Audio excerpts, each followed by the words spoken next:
Buenas tardes a Buenas tardes. todos, bienvenidos. Gracias. Buenas tardes. ¿Qué tal? Hola. Una linda tarde como para estar reunidos, Es verdad. aunque no es en forma presencial, pero vale igual. Bueno, como está entrando mucha gente, esperamos unos instantes nada más.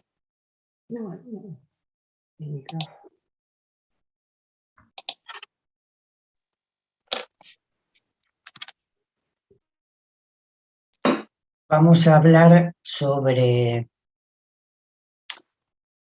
una línea del tiempo entre Oriente y Occidente. Los descubrimientos que están ocurriendo desde las neurociencias y que le están dando una validez científica a enseñanzas que son milenarias desde la cultura védica y desde la cultura del budismo tibetano. Yo estaba haciendo un aproximado de cálculos, ¿no? Y por ahora a mí me parece que si llega a un 40% la comprobación científica de Occidente de todo lo que es la enorme vastedad de enseñanzas y de información que viene de estas dos culturas, fundamentalmente de la cultura de los antiguos sabios de la India y del budismo tibetano, yo creo que 40% no sé si es mucho todavía, a pesar de que hay descubrimientos fantásticos y que son sorprendentes y son impactantes, pero bueno, en el caso mío, que hace muchos años que vengo estudiando esta cultura, me sigue sorprendiendo, pero más aún me sorprende que hayan enunciado con tanta precisión y tanto detalle cosas tan profundas y que tardaron tantos años, se tardó tantos años en que llegara a aterrizar en Occidente, ¿no? Y que se pudieran organizar como para poder ser transmitidas. Así que bueno, esperemos pasarla bien y tener un buen rato y que se puedan llevar algo que perdure, que sea como lo que dicen, el despertar del gen espiritual, que lo tenemos todos. La mayoría lo tenemos dormido o lo tenemos en estado latente, pero bueno, que esto sea un medio como para poder conectarnos. Bueno, vamos a compartir pantalla.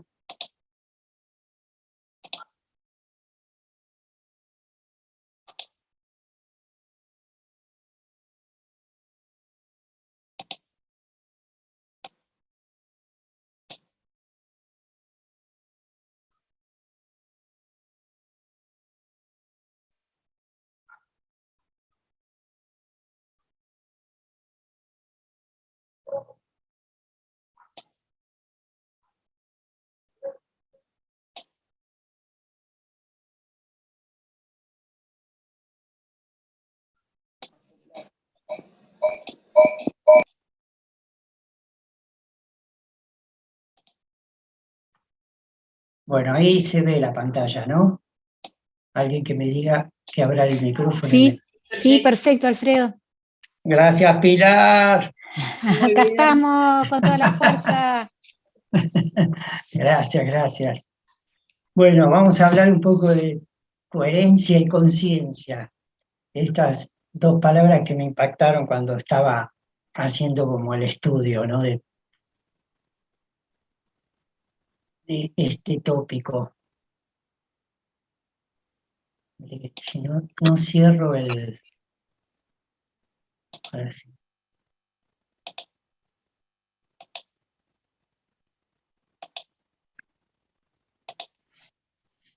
Primero les quiero dar a manera de, como si fuera un poco el punteo de lo que vamos a hablar, no es exactamente en el orden, pero como si fuera un pequeño glosario, porque hay mucha gente que tiene muchos años en el Ayurveda, en el estudio de estas escrituras sagradas, de estas culturas, pero hay gente que se acerca por primera vez, ¿no? Eso es lo que tiene estas charlas abiertas. Entonces van a estar medio perdidos con la terminología, que hay ciertas palabras que no se pueden obviar, que uno las tiene que utilizar sí o sí. Entonces, vamos a hablar, por ejemplo, del Veda. ¿Qué es el Veda? Es el cuerpo de conocimiento que viene de la antigua India y que no es una filosofía ni es una corriente de pensamiento, es una verdadera cultura, ¿eh? Con todo lo que significa esto. Ayurveda, que tiene la segunda raíz, es justamente Veda, es el conocimiento de la vida, el conocimiento de la vida saludable. La Ayurveda es la parte médica que deriva de este enorme cuerpo de conocimiento llamado Veda. Chakra quiere decir disco, quiere decir rueda, es más bien el centro energético donde confluyen estructuras profundas e importantes, donde confluyen glándulas endócrinas, centros, ganglios nerviosos, o sea, estructuras del sistema nervioso, del sistema inmunológico, del sistema endocrinológico. También quiere decir ciclo místico y también da la idea esto de estar como girando, justamente el estudio de los chakras que están ubicados sobre el cuerpo sutil, pero tienen una correlación con la anatomía del cuerpo físico, como lo vamos a ver, giran en determinada dirección, en el sentido de las agujas del reloj o en el sentido antihorario. Y eso se dice que esos centros energéticos con esos movimientos impactan sobre la fisiología, y producen cambios. También se pueden bloquear, se pueden obstruir, y por eso hay diferentes técnicas como para poder armonizarlos y para poder desbloquearlos. El sánscrito es el lenguaje en el cual están escritas y expresadas fundamentalmente las enseñanzas del Veda. El sánscrito es un idioma muy encriptado que trae mucha información codificada que se abre a partir de aplicar leyes gramaticales. Es en ese sentido único en el planeta y que está diseñado para transmitir el conocimiento de nuestra verdadera naturaleza, de lo que tiene que ver con la conciencia pura, que lo vamos a mencionar muchas veces esta tarde. Anahata. Anahata es el cuarto chakra. Hay 7 chakras principales, después lo vamos a ver en una de las diapositivas. Pero nos vamos a enfocar hoy en Anahata, que es el cuarto chakra, y etimológicamente quiere decir, Ana quiere decir, A es el prefijo negativo, lo que no está golpeado, lo que no está emitido. En un sentido como más metafísico o más profundo, quiere decir el silencio donde surge el sonido. Es el instante previo a que el sonido sea emitido. Esto es equivalente a la creación y la concepción y la mirada que tienen estas culturas acerca de la creación.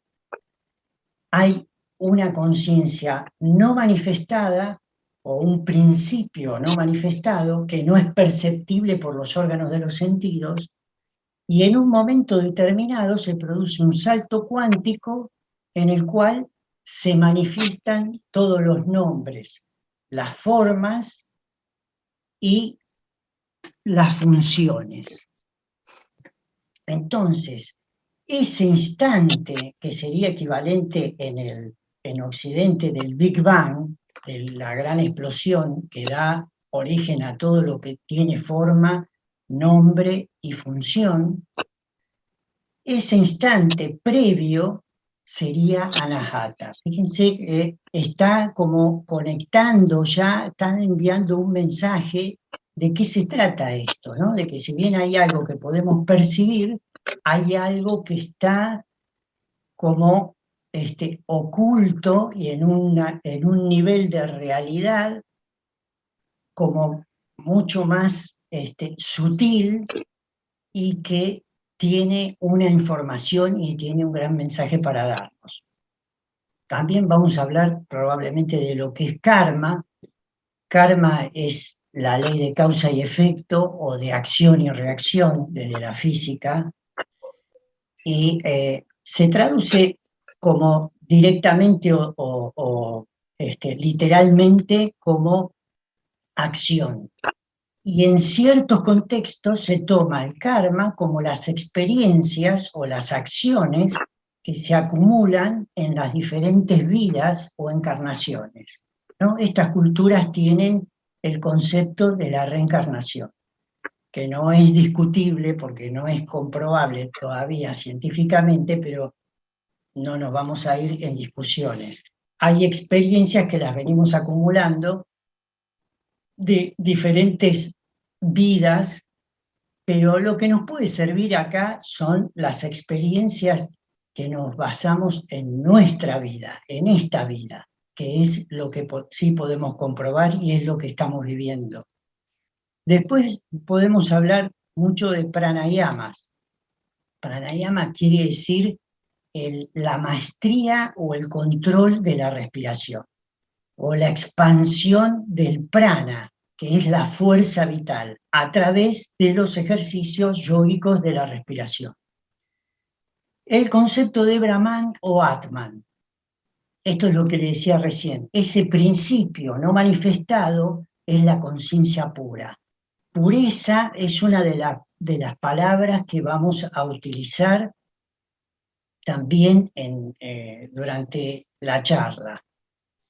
Es esa conciencia pura, esa conciencia ilimitada, es decir, que no está limitado por el complejo cuerpo, mente y sentidos. No se puede tocar, no se puede modificar, nunca nació, por lo tanto nunca va a morir.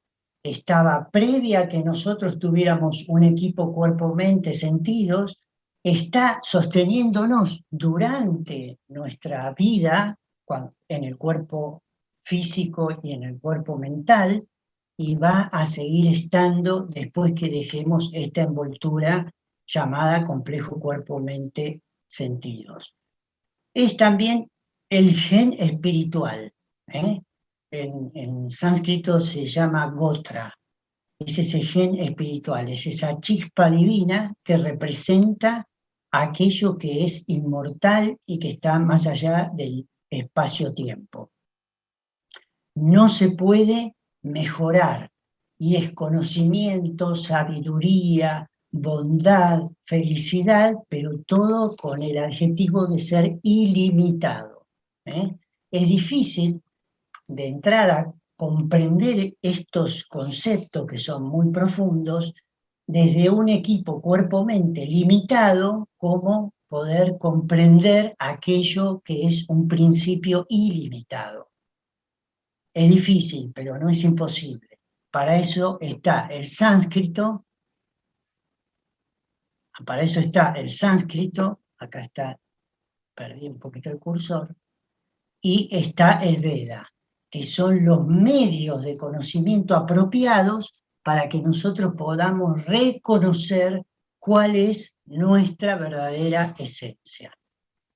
Y por último tenemos el bodhicitta, que quiere decir intelecto, fíjense, barra corazón, ¿no? Barra corazón. Voy a encontrar.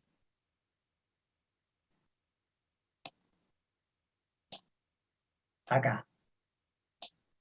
Tanto la mente como el corazón en el Veda y en el budismo tibetano están unificados. Esa es una de las primeras enseñanzas o de los primeros conceptos que les quiero transmitir. Y hace poco tiempo las neurociencias vienen a descubrir esto. Esto fue enseñado hace más de 5.000 años atrás, algunos autores hablan de 10.000 años, es difícil ubicarlo en el tiempo, pero hace milenios. Y la segunda parte de esta palabra, bodhicitta, chitam, sería también la mente, la conciencia, pero fundamentalmente también las memorias. Todo tiene un sentido. Cada palabra en sánscrito fue seleccionada con muchísimo detalle y tiene muchísimas acepciones en los diferentes contextos en los cuales uno va a hablar o va a desarrollar. También quiere decir lo que contiene el conocimiento perfecto. Y aquí vamos a empezar con algunas de los trabajos de investigación que vienen de las neurociencias. Se hizo un experimento que a ciertas personas le mostraron unas 45 imágenes que eran de 3 tipos, tenían 3 características. Algunas eran agradables, algunas eran perturbadoras o desagradables y otras eran neutras. Esto se hizo en una fundación que se llama HeartMath, que se dedica justamente, como la palabra lo dice, a estudiar todo lo que son las neurociencias aplicadas al corazón, también por supuesto al cerebro y al sistema nervioso, ¿no? Que de ahí viene la palabra neurociencia. Ahí hay una serie de científicos que están trabajando de una manera muy intensa y dando mucha información o descubriendo muchas cosas. La mayor parte de ellas ya fueron enunciadas desde antes, o sea que le están dando como una especie de evidencia científica a cosas que antes estaban en el terreno de lo místico, de la metafísica o del ocultismo o de la magia inclusive, para ser más desvalorizantes todavía. Yo recuerdo muy bien que tuve cargos en una universidad de India y una de las cosas que más me gustaba de esa universidad era que tenía un departamento que se llamaba espiritualidad científica y se dedicaban justamente a recopilar y a buscar. Tenían un centro de investigaciones en Londres, y ahí hacían muchos trabajos de investigación para tratar de darle validez desde el punto de vista del método científico de Occidente, porque para ellos no necesitan eso, pero para nosotros los occidentales sí necesitamos ese tipo de estudios para poder comprobarlos. Entonces trataban de aplicar diferentes métodos a todo lo que son las ciencias védicas, porque este gran cuerpo de conocimiento es, como les decía, es una cultura y está combinando y recopilando y organizando y ordenando ciencias védicas, como el Ayurveda, como la ciencia yógica, como la astrología védica, son todas ciencias para ellos. O sea que ya tiene rigor científico para ellos. ¿Por qué? Porque han sido comprobadas a lo largo de milenios, ya sea aplicados a la salud, ya sea aplicados al bienestar, o ya sea aplicados a la iluminación de millones y millones de seres que han logrado la realización y la iluminación. Bueno, la cuestión es que le daban a estas personas, le daban 45 imágenes de este tipo, ¿no? Entonces, mientras tanto, se monitorizaban las aceleraciones y las desaceleraciones que se daban en el corazón y también verían a nivel piel. Acá les puse en mayúscula y en un signo de exclamación, después van a ver por qué. No es al azar. Entonces, veían qué pasaba con el corazón y con estas imágenes. Y ahí se encuentran con algo que los impactó realmente, que es sorprendente. Las imágenes eran registradas por el corazón antes de que sean mostradas. Estas personas tenían habían sido como entrenadas antes en algo que se llama la interocepción. La interocepción es la capacidad de percibir los órganos con mayor sensibilidad o con mayor claridad que otras personas. Las personas que tienen mayor interocepción son las que pueden percibir los movimientos del corazón, pueden ser los latidos, pero va más allá de los latidos. Va hacia lo que se llama la variabilidad cardíaca, que ahora lo vamos a ver. Va hacia lo que es el campo electromagnético del corazón, que también ahora lo vamos a desarrollar un poco más.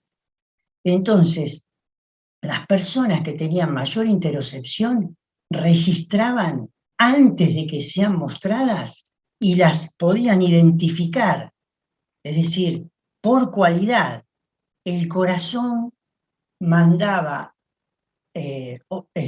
señales y la piel también mandaba señales, o sea, lo que registraban en la piel era el latido cardíaco. Entonces, lo que registraban los equipos, tanto en la piel como en el corazón, era que las desaceleraciones o las aceleraciones eran diferentes si las imágenes eran positivas o agradables, si eran perturbadoras o si eran neutras. Tenían 3 tipos de registro distintos cada una de ellas. Y lo más asombroso también del tema fue que esas imágenes eran percibidas 6 segundos antes de que fueran vistas y 6 segundos antes de que fueran registradas por el cerebro.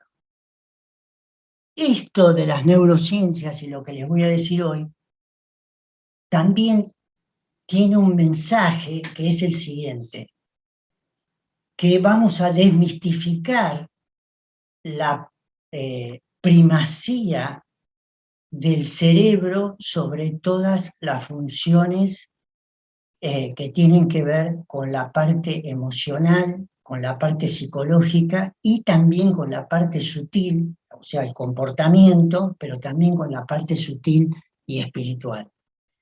Hasta prácticamente finales de la década de 1990, el cerebro era lo más fino, lo superior, lo de mayor desarrollo, lo de mayor sensibilidad, y era el que controlaba absolutamente todas las funciones del resto de la fisiología.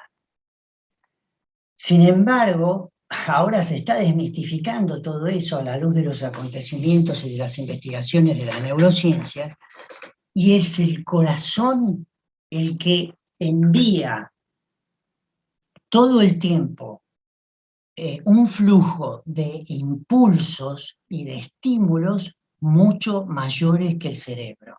Y a través de la tecnología, que cada vez es más sofisticada, se puede medir, se fue midiendo los campos electromagnéticos tanto del corazón como del cerebro, y hay unas diferencias muy, pero muy grandes. Otro tema es la toma de decisiones. También en la Universidad de Cambridge se hicieron estos experimentos, y las personas que percibían el corazón, como les puse acá, las personas que tienen mayor interocepción, son las que toman decisiones favorables o mejores decisiones y más frecuentemente. Cuando el cerebro, la mente, tiene que tomar decisiones, el corazón late de una manera distinta, si la decisión va a ser favorable o va a ser desfavorable. ¿Y por qué les puse aquí una imagen de la corteza prefrontal? Porque la parte frontal del hemisferio frontal y la parte prefrontal, inclusive más específicamente, como está señalada acá,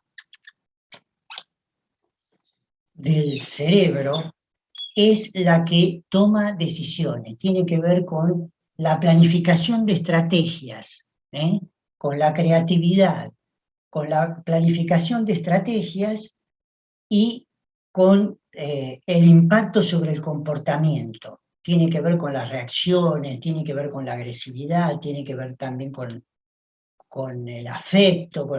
Pero ¿qué pasa?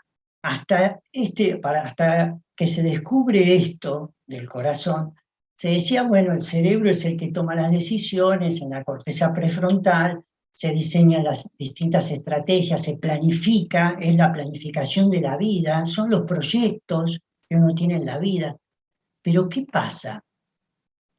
Ahí se empezaron a dar cuenta que si el corazón no envía los impulsos adecuados y que percibe antes que el cerebro no puede hacer absolutamente nada.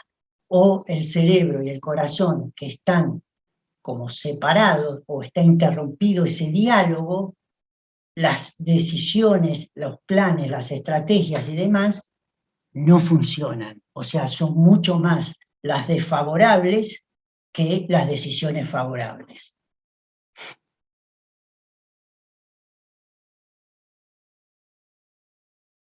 Y ahí hay una primera frase de...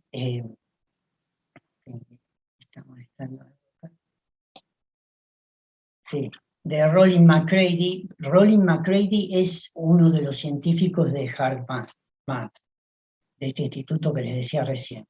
Fíjense las conclusiones a las cuales arriba. Es un órgano sensorial y es un centro sofisticado donde se decodifica y se procesa información que nos permite, fíjense, aprender, recordar y tomar decisiones de una manera independiente.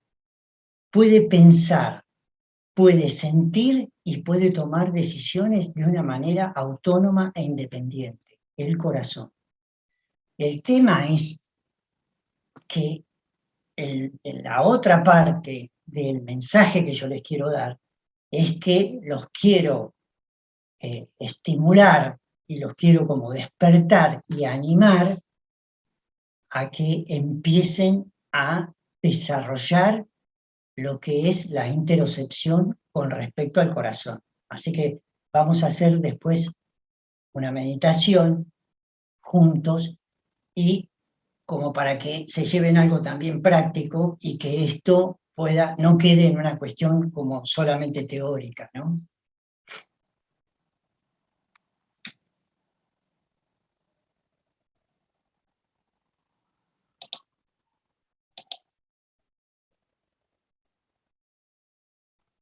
Vamos a mechar un poquito con el Veda.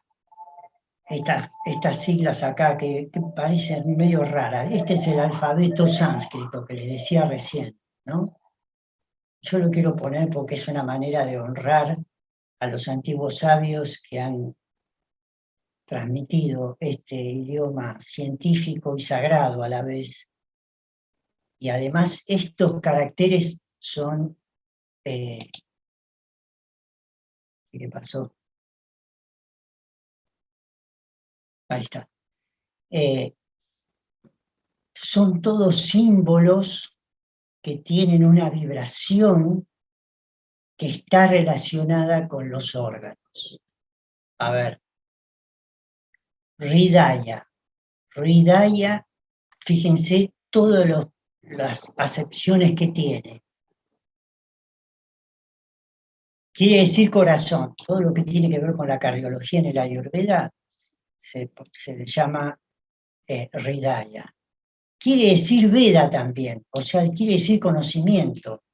Fíjense lo que dice acá, el conocimiento de la verdad, el conocimiento de esa pureza, de esa conciencia pura, el conocimiento del gen espiritual, el conocimiento de lo que ustedes quieran llamar como alma, o de la divinidad, de Dios, como lo quieran llamar. Quiere decir ciencia, quiere decir esencia, quiere decir mente. Fíjense que cero problema y cero investigación por estos métodos necesitaron los antiguos sabios de la India, para saber y para enseñar y transmitir que el corazón y la mente son una sola cosa y están en un solo lugar. No es que hay que ir a buscarlo a una cosa en el cerebro, otra parte en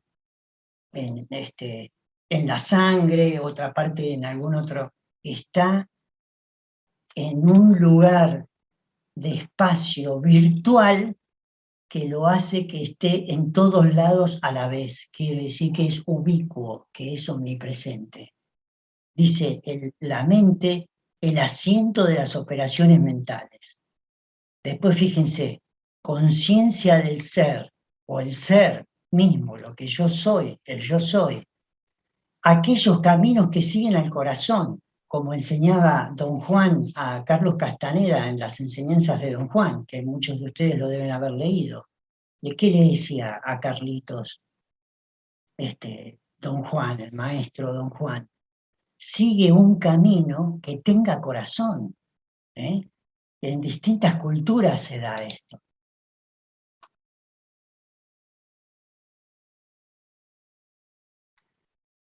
Y como habíamos hablado antes, Bodhi y Chitta. Bodhi es intelecto, sabio, conocimiento perfecto. Y de nuevo, Chitta, fíjense, quiere decir mente, quiere decir corazón y quiere decir memoria, quiere decir inteligencia. Esto es una palabra que se utiliza mucho en el budismo tibetano, más que en el hinduismo.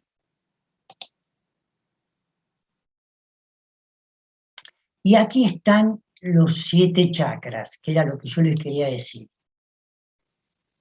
Empezando por el mula. Mula quiere decir raíz, es la raíz, la hebra de la raíz. Después viene Swadhisthana, que está localizado a la altura del pubis. Después viene Manipura, que sería el plexo solar, la región umbilical. Y aquí está el que nos convoca hoy, Anahata. Fíjense qué estratégica que es la ubicación, ¿no? Hay 3 chakras por debajo y hay 3 chakras por arriba. Fíjense que Sahasrara, que es el chakra de los 1000 pétalos, el de la iluminación, que cuando se abre es cuando uno ya está iluminado, el Agnya, que es el del entrecejo, el Vishuddha, que es el laringio, y estos 3 superiores tienen que ver justamente con procesos espirituales también superiores. Y estos inferiores tienen que ver con procesos espirituales que tienen que ver con memorias, tienen que ver con emociones, tienen que ver con el proceso o el camino del buscador espiritual.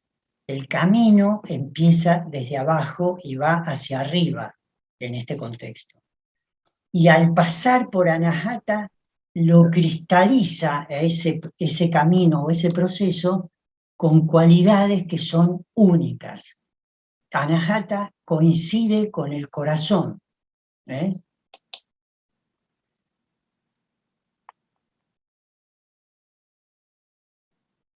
El elemento que lo representa, cada uno de los chakras tiene un elemento que lo representa, de los 5 elementos que habla el Veda, que son el espacio, el aire, el fuego, el agua y la tierra. De esos 5 elementos salen los 3 doshas, que muchos de ustedes ya los conocen, que es Vata, Pitta y Kapha, que es la combinación de 2 elementos que generan cada uno de los doshas. En el caso de Vata, es la unión del espacio con el aire; en el caso de Pitta, es la unión del fuego y el agua; y en el caso de Kapha, es la unión del agua y la tierra. El elemento que lo gobierna o que lo representa a Anahata, el 4.º chakra, es el aire. El nombre en sánscrito es vayu. ¿Qué es el aire? Es aquello que mueve las cosas. Es el principio cinético, el principio del movimiento. Fíjense, es energía eléctrica y es energía electromagnética. Justamente es aquella energía en la cual se están basando todos los experimentos y las investigaciones que está enfocando la neurociencia sobre el cerebro y sobre el corazón. Es percibido por el tacto. ¿Por qué? Porque cada uno de los elementos tiene una cualidad sensorial y tiene una cualidad de acción, un órgano de acción. En el caso del aire, por ejemplo, en el caso del espacio, porque van juntos, no puede haber aire si no hay espacio, porque el aire tiene que moverse, y el movimiento se tiene que dar dentro de un determinado espacio. Por eso hablar de aire y de hablar, por ejemplo, de prana, que es esa fuerza vital que mueve, que respira, ese principio que respira, tiene que tener un espacio donde moverse. Entonces, el aire está vinculado con el espacio. El espacio está vinculado con el sonido.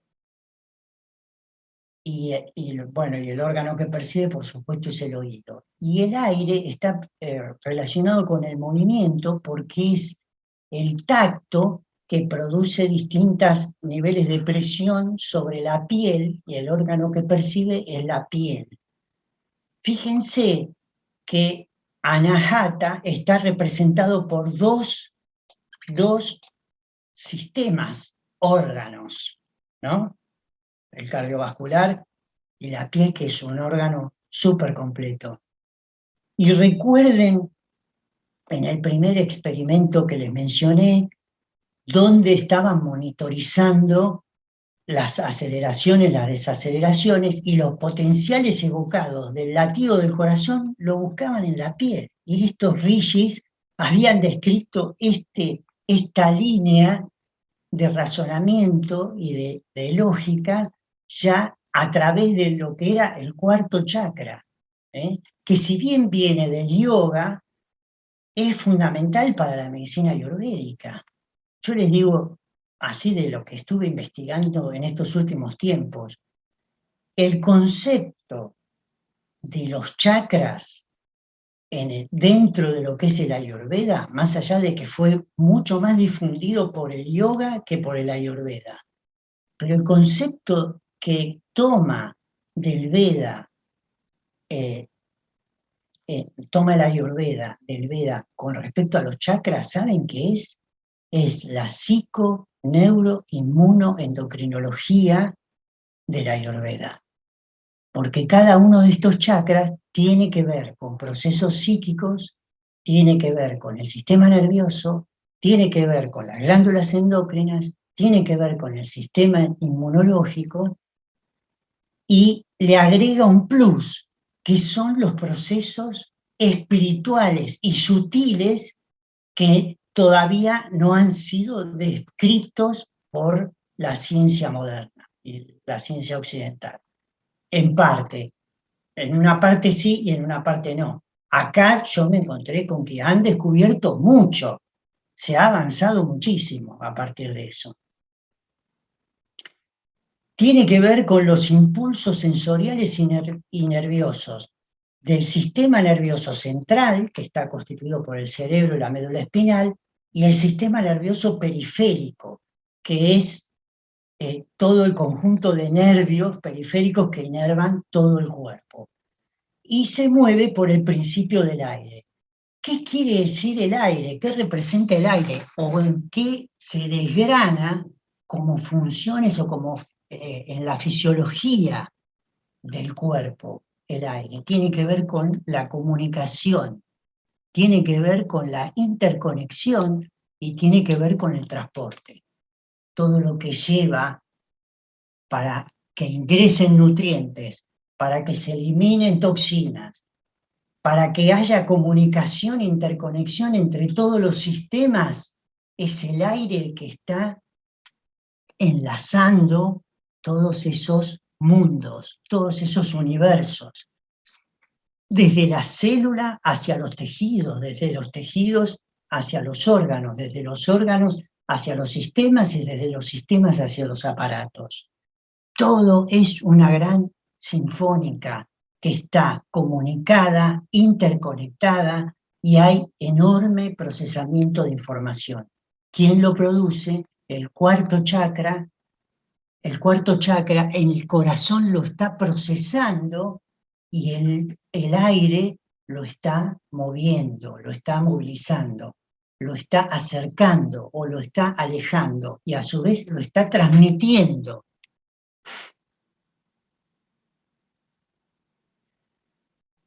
Fíjense lo que dijeron los rishis y lo que me encuentro con que tiene que ver. Vieron que decíamos, el corazón está relacionado con el cerebro, con la corteza prefrontal y la toma de decisiones a nivel cerebral. Fíjense lo que dijeron los rishis. Son las decisiones, pero que están más allá del karma. Por eso yo les ponía la definición de karma para que pudieran entender muy bien la trascendencia que tiene esto.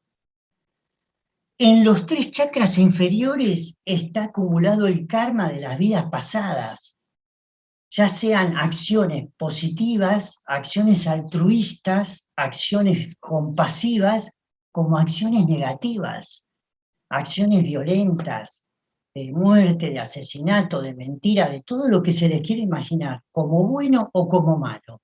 Cada una de esas acciones está memorizada en el akasha, en el espacio virtual, y está acumulada. Primero en Muladhara, en el primer chakra, por eso es el chakra raíz. Y se empiezan a expresar a partir del segundo chakra, y toman una connotación más que nada emocional en Manipura, que es el tercer chakra. El segundo chakra está relacionado con la sexualidad. Y el karma que tiene que ver ahí tiene mucho que ver con las parejas, con la procreación, con los encuentros y la formación de las familias. Se juegan todos esos karmas, esos diseños kármicos, ese ordenamiento perfecto que tiene la creación de esos karmas, tienen que ver con los 3 inferiores. Entonces, los phalas, que son los resultados de esas acciones, que siempre se van a manifestar, siempre que hay una causa hay un resultado o hay un efecto, nos traen como una especie de determinismo. Es decir, esto que estás pasando es kármico, no te quedaba otra que pasarlo, porque tiene que ver con causas que vos no podés llegar a decodificar en esta vida, pero que tienen que ver con vidas pasadas. Y el efecto de todo eso lo estás viviendo en esta vida y en estas experiencias. Y eso es lo que lee mucho el Jyotish, que es la astrología védica. La astrología védica lee con mucha precisión, muchas veces, también depende del nivel de conciencia que tenga el Jyotishi, o sea, el astrólogo védico, que pueda llegar a ver este mecanismo con mayor o con menor precisión. Está como predeterminado, estamos como seteados. Entonces vos decís, entonces, ¿para qué me voy a preocupar de hacer esto, de ponerme a meditar o hacer servicio, o abrir mi corazón, qué sé yo, hacer todo lo que me dice que tiene que ver con la evolución espiritual, si lo que me va a pasar indefectiblemente y no queda otra? Y no es así. No es así. Cuando nosotros subimos la vibración, porque cada uno de estos chakras también tiene una vibración determinada, una longitud de onda determinada, tiene una nota musical que los hace vibrar, tiene un color, el color de Anahata es el verde, tiene un mantra, que esta es una letra del alfabeto sánscrito, que es YAM, ahí ya se lo pueden anotar, Yam es el mantra que hace vibrar Anahata, que hace vibrar esa chispa divina que tenemos en el corazón. Las decisiones que se toman a partir del despertar del gen espiritual que tiene que ver con el corazón y que armoniza o entra en coherencia, y ahí está la otra palabra del título de la charla, entra en coherencia con el cerebro, entonces se toman estas decisiones favorables que pueden quemar de alguna manera, por decirlo de alguna manera, ese karma, se puede decir negativo, que estamos viviendo. ¿Por qué? Porque hay procesos que después los vamos a ver, no se los voy a adelantar. Entonces, el despertar de la conciencia de este chakra impacta sobre el sistema nervioso, el sistema endocrino, el sistema inmune y sobre la mente y sobre el aspecto espiritual, el aspecto de despertar espiritual. Ahora viene otro concepto que trae las neurociencias.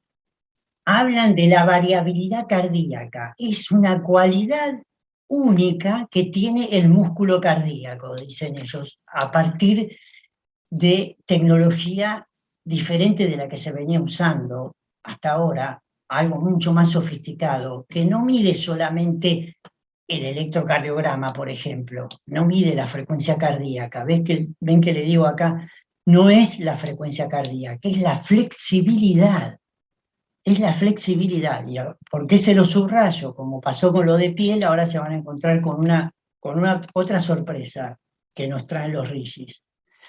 Dicen que los neurocientíficos dicen que la variabilidad cardíaca aumenta la capacidad cognitiva, aumenta la memoria, aumenta la riqueza verbal, aumenta la atención y aumenta la inteligencia emocional.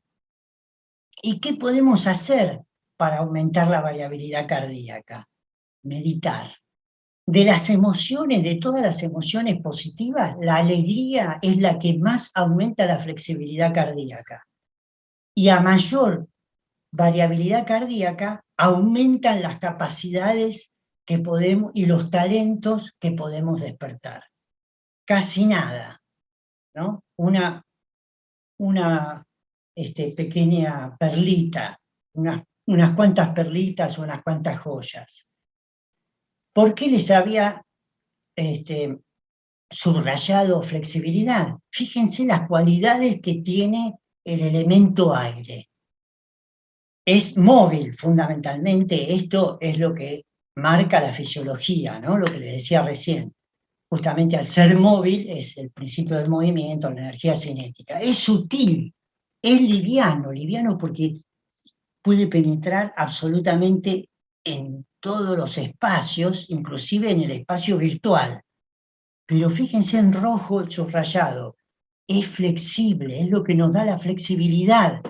El viento tuerce la caña de bambú, pero la caña de bambú no se rompe, se arquea, se flexibiliza, pero no se rompe. Fíjense cómo la variabilidad cardíaca medida como instrumental, especializado y sofisticado el día de hoy, fue descrita con otra terminología, por otra línea o por otro tren de razonamiento que viene de la ciencia védica, a través de las cualidades del elemento que gobierna al cuarto chakra.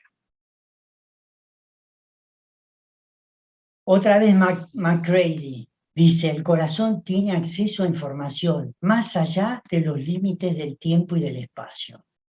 Y esto es lo que decían los antiguos reyes de la Ayurveda. Si yo les digo que hay aire, tiene que haber espacio, y el espacio es ubicuo, el espacio tiene un aspecto de uno determina el espacio entre dos paredes o entre cuatro paredes, pero el espacio es mucho más allá de eso. El espacio es el espacio que hay entre dos círculos de electrones. El espacio es lo que hay entre una neurona y otra, en un espacio intersináptico. El espacio, querida audiencia, es la famosa nube. ¿Dónde está el iCloud? Es la I, yo le pongo que es infinita, es infinitesimal. ¿Cómo puede ser que nos estén cobrando para darnos mayor memoria en la nube? ¿Quién es el dueño de la nube? ¿Cómo le pueden poner dueño? Yo pago, bueno, que me den la escritura de esa nube. ¿Dónde está? Eso es el Akash. Hay que profundizar y hay que meditar años y años para comprender lo que significa el Akash, que es el vacío del budismo. Es como lo que se logra como comprender, pero no de una manera intelectual, como yo lo puedo estar transmitiendo ahora. Primero entra por el intelecto, pero luego lo tenemos que bajar a la experiencia del corazón y a la pureza de esa chispa divina que todos tenemos, ese gen espiritual que es natural en todos. Esa es una muy buena noticia que tengo para darles.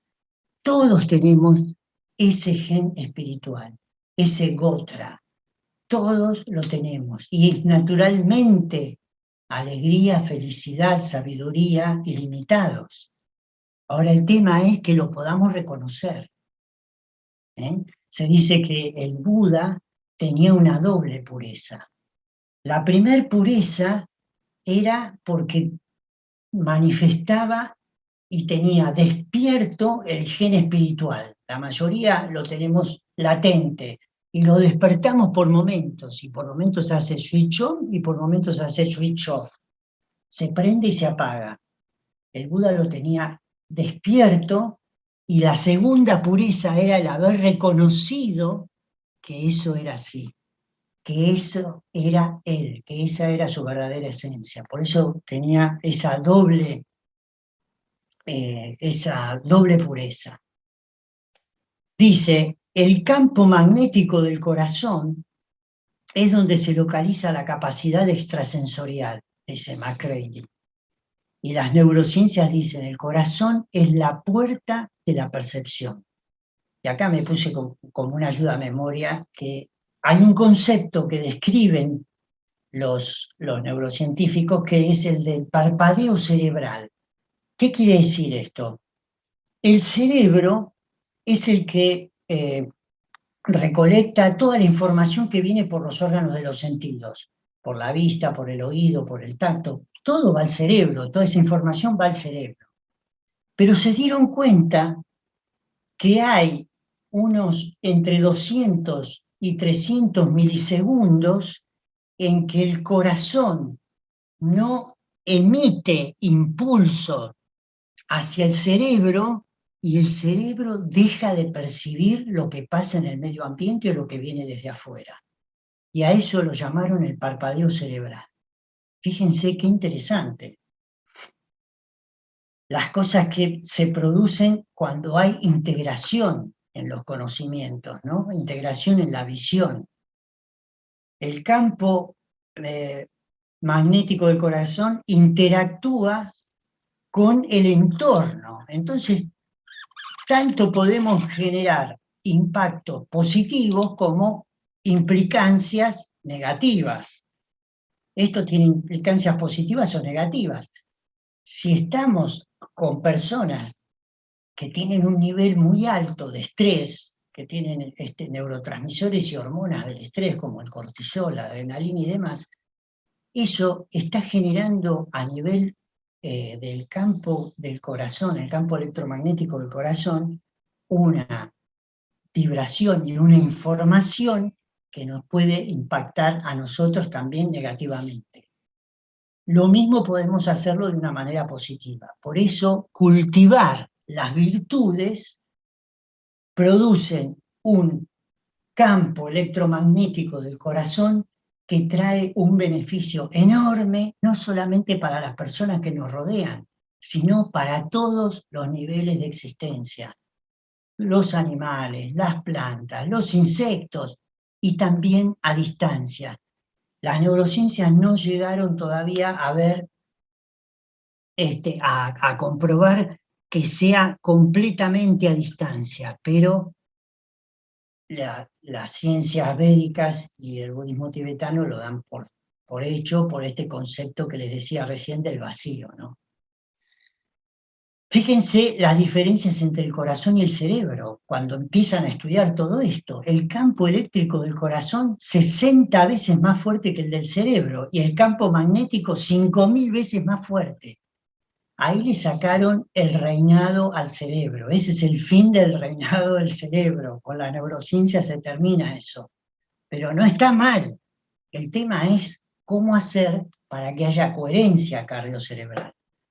Dentro del campo magnético, dentro de ese campo electromagnético hay información codificada que tiene estados emocionales del corazón al cual el cerebro no tiene acceso. El corazón tiene acceso a cierta información que el cerebro no tiene acceso. Funciona de otra manera.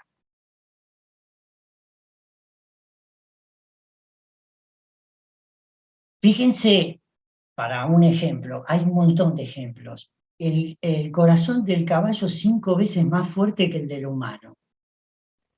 Y está demostrado científicamente que el campo electromagnético del corazón del caballo produce disminución de la frecuencia cardíaca y de la tensión arterial, de la presión arterial. Disminuye los niveles de estrés, de ira y de tensión y te da una mayor sensación de empoderamiento, de confianza y de paciencia. Casi nada. Y acá viene lo de la coherencia cardiocerebral. En el año 91, científicos franceses describieron unas 40.000 neuronas que tiene el corazón. Esta es una foto tridimensional del corazón donde se pueden ver, con los distintos colores se pueden apreciar dónde están localizadas estas neuritas sensoriales, como las llamaron. Antes se sabía que el corazón tenía fundamentalmente células musculares y el cerebro era el que tenía células nerviosas o neuronas. Sin embargo, el 67% de las células del corazón son neuronas. Fíjense que es más de la mitad. Y esto es lo que representa la evidencia científica de la conexión que hay entre el corazón y el cerebro, y el funcionamiento en coherencia. No, vamos a profundizar un poco.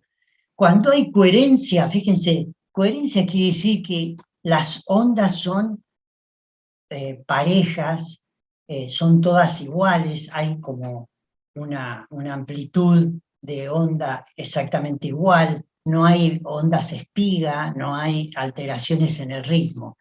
Cuando hay esa coherencia se disparan más de 1.300 reacciones bioquímicas positivas, como por ejemplo, aumentar la respuesta inmune del cuerpo, liberar hormonas y enzimas anti-envejecimiento, antiestrés, que son de los métodos más efectivos, y aumentan el umbral de tolerancia al cortisol, que es la hormona que está relacionada con el estrés, con la ira, con la tensión, con el sufrimiento, con la depresión inclusive, o disminuyen los niveles en todo el cuerpo.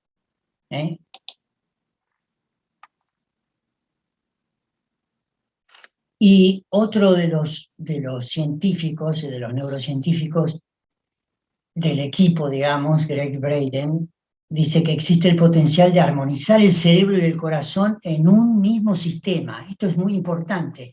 La integración, la comunicación, como dicen los antiguos rishis, a través del cuarto chakra, y no verlos como órganos separados.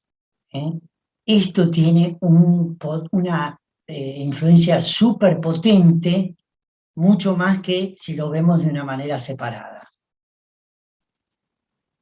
Y hay evidencia científica de que esta coherencia silencia el ruido del cerebro ese ruido interno, ese diálogo interno, ¿no? Medio torturante que tenemos todos, a través de la activación de esta coherencia cardiocerebral, el corazón, con sus desaceleraciones y con su variabilidad cardíaca, lo que intenta es silenciarlo al cerebro. Y ahora vamos a ver que se hicieron unos experimentos con monjes tibetanos.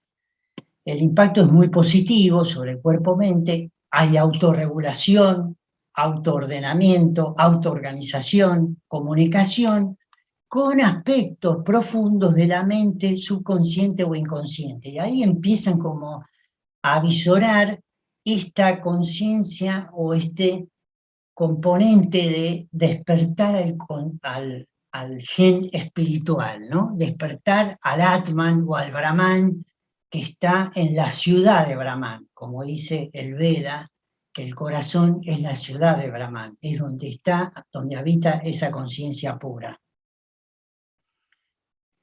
Y acá les digo esto, que la coherencia cardiocerebral hecha en monjes tibetanos dice que hay 200 milisegundos después que el corazón emitió un latido, el cerebro recién ahí tiene un registro electromagnético de ese latido.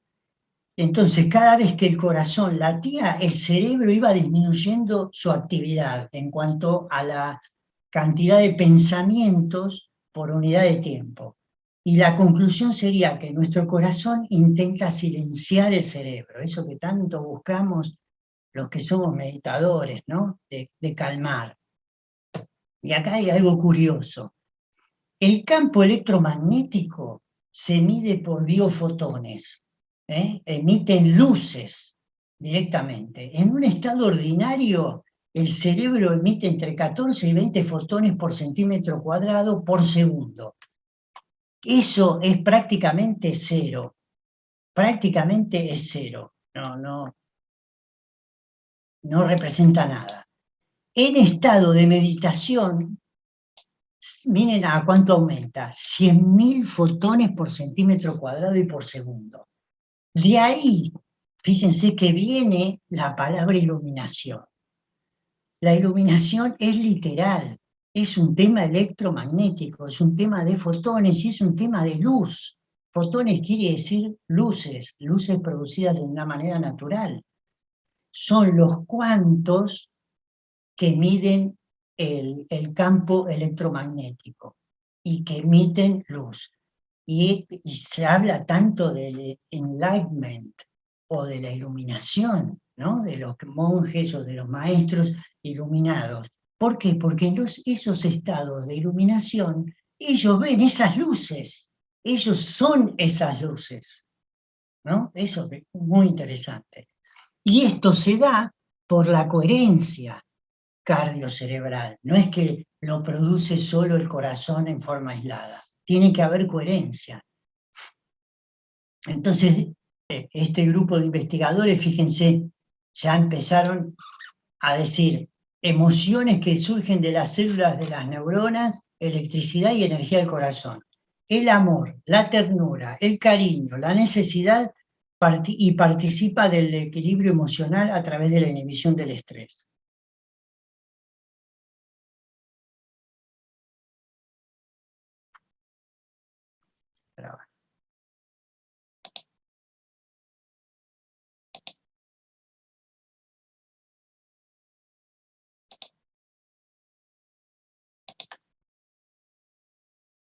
Y ahí viene otra de las grandes frases que dice, está capacitado el corazón para conectar con una inteligencia superior.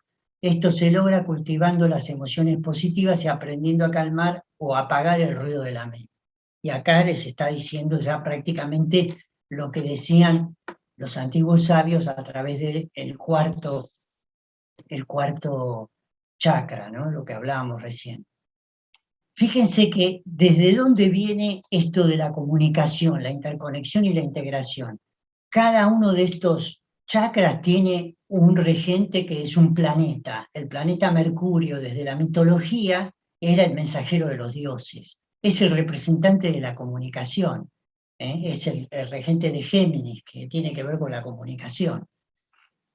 La interconexión y la integración a través del estudio o de la deducción de la mitología o del efecto o el concepto mitológico que tiene que ver con Mercurio y el concepto desde la astrología védica que tiene que ver con Mercurio y este centro, ya estaban emitiendo lo que era lo que hoy es la coherencia cardiocerebral, tiene que ver con esta integración y esta conexión.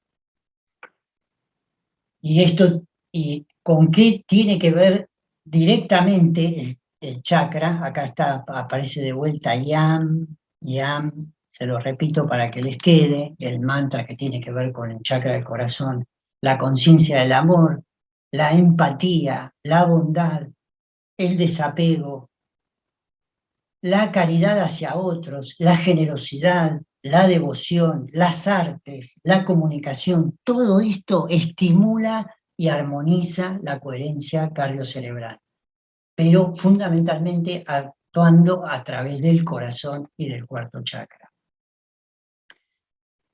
Es la expresión de las emociones, es el que permite que estas emociones se expresen. Esta percepción es una amplificación en el campo de la percepción. Y como proceso de autoconocimiento, que lo resalto acá, tiene que ver con la aceptación. ¿Qué quiere decir aceptación? Son aceptar las experiencias que vivimos como provenientes de la obra perfecta de la creación, de la inteligencia creativa. Es aceptar lo que me pasa y poder trascenderlo o poder decodificar cuál es el mensaje que hay en esa experiencia que tengo que vivir, así sea sufrimiento, así sea dolorosa. Y acá hay una serie de mensajes o ¿cómo se diría?, de procedimientos, de métodos que vienen de las neurociencias. ¿Qué recomendaciones da? Propiciar periodos de silencio, periodos de soledad, la meditación, los ejercicios yógicos de la respiración, trabajar en grupos, vivir con sencillez, hacer consciente el corazón, trabajar con el corazón, hacerle preguntas al corazón. O sea, cuando vamos desarrollando la conciencia del corazón, el corazón late 110.000 veces aproximadamente en un día y nosotros ni nos damos cuenta. Hace un trabajo silencioso para nosotros enorme, mantener la vida a través del efecto de bomba, ¿no? De distribuir a través de la sangre el oxígeno y los nutrientes para todas las células, para todos los tejidos. Estar en contacto con la naturaleza. ¿Y qué tiene que ver el corazón con la cultura védica? Y acá es como la parte más profunda y quizás un poco la más difícil para algunos que no están familiarizados con todo este concepto de la cultura védica, ¿no? El corazón en el Veda y en las enseñanzas más antiguas que tienen que ver, para los que conocen, con las Upanishads, que son la parte del Veda final que se dedica directamente a describir la conciencia de nuestra verdadera naturaleza, de este gen espiritual. La ciudad de Brahman, dice, Brahmanu Atman es la conciencia pura, ilimitada, nunca nacida, por lo tanto nunca va a morir, que no está sujeta a cambios, que no se puede mejorar, no hay mejor que eso, no hay ni arriba ni abajo. Está más allá del tiempo y del espacio, y es nuestra verdadera naturaleza o esencia, es este gen espiritual que naturalmente todos tenemos. Tú no eres esa mente, no eres el cuerpo, no eres la mente, eres esa conciencia pura. Se la define a veces por la negación. No es el cuerpo, no es la mente, no son los sentidos, es la conciencia pura. Y acá les cito esto sacado de contexto pierde mucha fuerza. Estos son conceptos que llevan procesos de autoconocimiento de años y hay que utilizarlos muchas veces como herramientas o medios de comunicación, de meditación, perdón, para llegar a comprenderlos en toda su profundidad. Pero se los quiero citar para que vean la vastedad de este conocimiento. Ese principio o inteligencia, o Brahman o Atman, cuya obra es el universo, porque todo el universo manifestado depende de ese principio, es el gran Atman o conciencia ilimitada, siempre asentado en el corazón de las criaturas, aprehensible con el corazón, o sea que se puede percibir con el corazón, que se percibe con la intuición. Fíjense que ya dijeron que era un órgano de la intuición, hace tantos años atrás, con el espíritu. Lo que no pueden ver los ojos físicos, lo pueden ver los ojos del corazón. Y dice que la frase del Principito de Saint-Exupéry, que decía, solo lo invisible es visible para el corazón, se puede ver con el corazón. Quienes lo conocen se vuelven inmortales.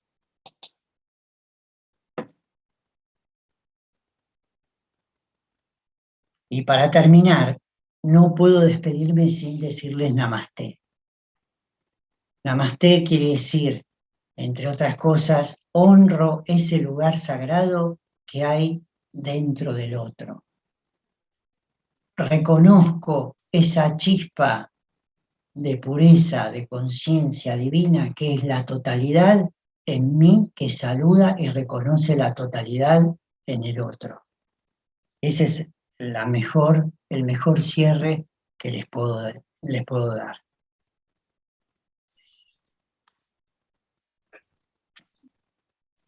Espero que les haya gustado. No puedo con mi genio porque cuando descubro todas estas cosas vibro de una manera que me empuja esa fuerza a compartirlo. Eso es lo que tiene de bueno esto. Y que yo siento que el Veda es cuanto más doy, más recibo. Por eso quiero compartirlo con todos ustedes. Muchas gracias, muchísimas gracias. Muchas Namaste, gracias. Namaste. muchas gracias por Namaste. todo.